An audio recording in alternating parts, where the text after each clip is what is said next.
Welcome to the world of horror.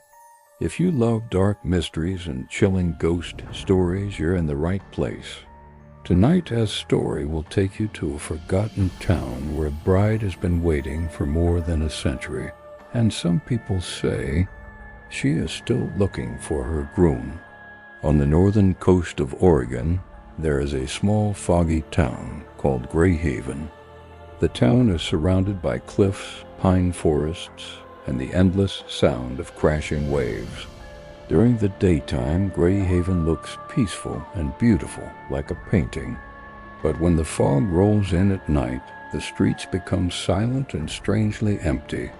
A 20-year-old photography student named Ethan Carter arrived there one autumn evening. He had come from Chicago to document abandoned towns for his college project. Greyhaven was famous for its Victorian houses and an old church that stood near the cliffs. Ethan thought it would be the perfect place to capture haunting photographs. The locals, however, seemed uncomfortable with his curiosity. Whenever Ethan asked questions about the old church cemetery, people changed the topic. One old bartender simply told him no one goes there after midnight. Ethan assumed it was just a local superstition. Late that night, Ethan was editing photos in his small motel room. The fog outside had grown so thick that the streetlights looked like glowing ghosts. Suddenly, he heard the faint sound of footsteps outside his window. It sounded like someone slowly walking through wet gravel. Ethan looked outside, but the street was completely empty. For a moment, he thought he saw a pale figure standing near the end of the road. The figure looked like a woman wearing a long white dress. But when Ethan blinked, the figure disappeared into the fog. The next evening, Ethan decided to explore the old church cemetery.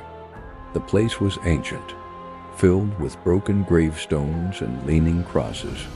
At the center of the cemetery stood a strange wooden arch covered in dead vines.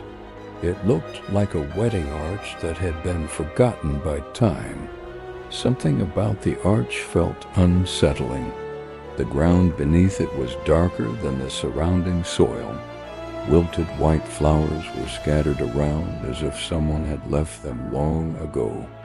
Ethan took several photographs and then returned to the motel. That night, the footsteps returned.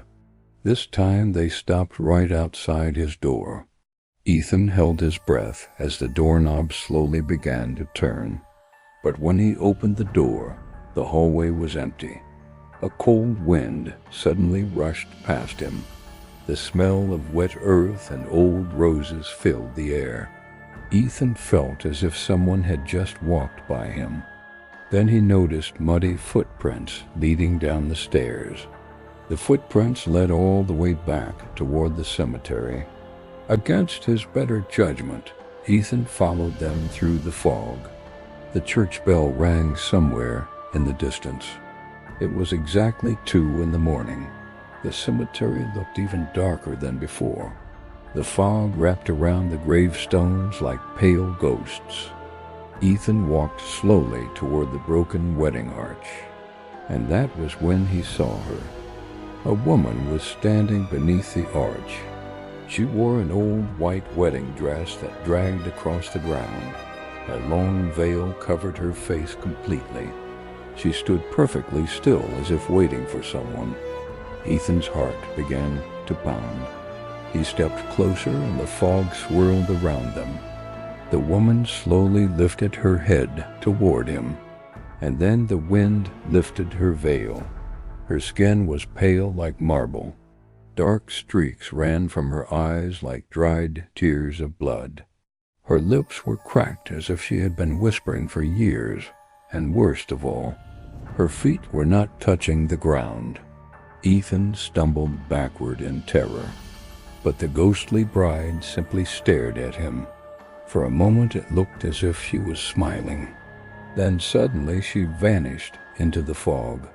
The next morning, Ethan asked the motel owner about the bride. the old man's face turned pale when he heard the story.